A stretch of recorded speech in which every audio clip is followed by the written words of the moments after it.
ចង់ដឹងរឿងរ៉ាវដែលបង្កប់របស់មនុស្សកើតថ្ងៃពុធពេលយប់ទេមនុស្សកើតថ្ងៃពុធពេលថ្ងៃក៏មើលចិត្តមនុស្សដឹងតែមនុស្សដែលកើតថ្ងៃពុធពេលយប់ក៏មើលមនុស្សដឹងដូចគ្នាតែជ្រើសរើសមិននិយាយធ្លាប់ជួបទេអង្គុយស្ងៀម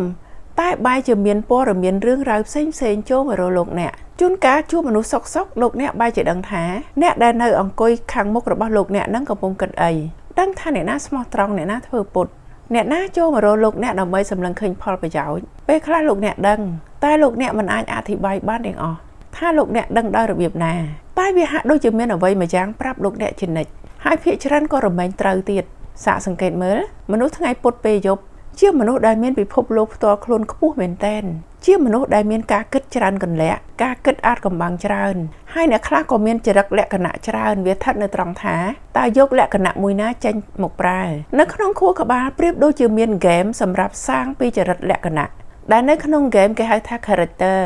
ត្រូវធ្វើការឆ្លើយតបបែបនេះជាមួយអ្នកណាបែបណាលោកអ្នកអាចជ្រើសរើសលេងបានរាល់ថ្ងៃការដែលមានពិភពលោកផ្ទាល់ខ្លួននេះមិនមែនដោយសារលោកអ្នកវាយរឹកទេមិនមែនដោយសារលោកអ្នកពិបាកចូលទៅក្បែរនោះទេគឺដោយសារលោកអ្នកនឹងរើសច្រើនដូចជាអ្វីជ្រើសរើសមនុស្សជ្រើសរើសទំនាក់ទំនងលោកអ្នករើសណាស់តម្រាំតែបើកចិត្តឲ្យអ្នកណាម្នាក់ព្រោះមនុស្សកើតថ្ងៃពុធពេលយប់ដឹងច្បាស់ថាការទុកចិត្តផ្សេងទោះជាសាងមករាប់ឆ្នាំក៏វាអាចនឹងខ្ទេចក្នុងរយៈពេលតែប៉ុន្មាននាទីដូចគ្នាហើយមានរឿងមួយដែលត្រូវខ្លាំងណាស់សម្រាប់អ្នកកើតថ្ងៃពុធពេលយប់លោកអ្នករមែងមើលទៅរឹងមាំពីខាងក្រៅណាស់តែខាងក្នុងចិត្តរបស់លោកអ្នកវិញនោះគឺទន់ជ្រាយលើសពីអ្នកណាគិតទៅទៀតសាកសង្កេតមើលនៅពេលដែលមានមនុស្សនិយាយអ្វីជាមួយលោកអ្នកធ្ងន់លោកអ្នកអាចញញឹមទទួលយកបានហាក់ដូចជាមិនមានអារម្មណ៍អ្វីប៉ុន្តែនៅពេលដែលលោកអ្នកត្រឡប់មកដល់ផ្ទះចូលដល់បន្ទប់របស់លោកអ្នកពេលណាប្រយោគដែលមនុស្សម្នាក់នឹងនិយាយ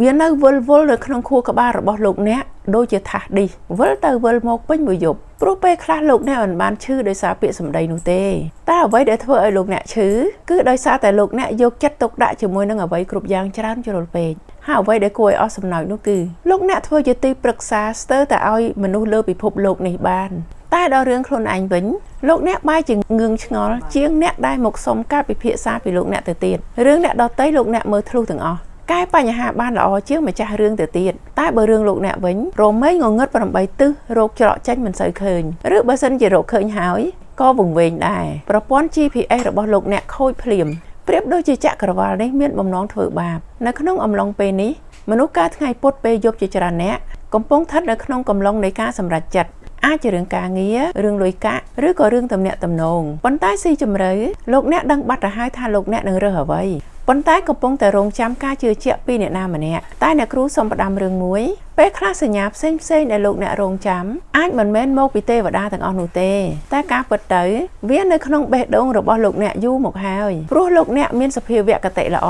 សញ្ជាតិញ្ញាណល្អមានញាណដឹងល្អណាស់មានញាណល្អជាងអ្នកដទៃទៀតផងប៉ុន្តែរយៈពេលកន្លងមកលោកអ្នកជឿលើអ្នកដទៃច្រើនជាងជឿខ្លួនឯងចាំទុកមួយខណាទេពកោសលដែលធំធេងបំផុតរបស់អ្នកកើតថ្ងៃពុធពេលយប់មិនមែនជាការមើលមនុស្សដឹងទេតែវាជាការមើលឃើញពីការពិតនៅក្នុងថ្ងៃដែលអ្នកដទៃមើលមិនឃើញដូច្នេះឈប់សង្ស័យខ្លួនឯងតទៅទៀតអ្វីដែលលោកអ្នកនឹកគិតនិងអ្វីផ្សេងដែលលោកអ្នកពលត្រូវនិងអ្វីផ្សេងដែលបេះដូងលោកអ្នកកំពុងប្រាប់វាជាចម្លើយដែលលោកអ្នករករហូតមកក៏ថាបានសូមឲ្យជឿចុះនៅថ្ងៃណាដែលអ្នកកើតថ្ងៃពុធពេលយប់ចាប់ផ្ដើមជឿជាក់លើខ្លួនឯងនិងមិនមានអំណាចណា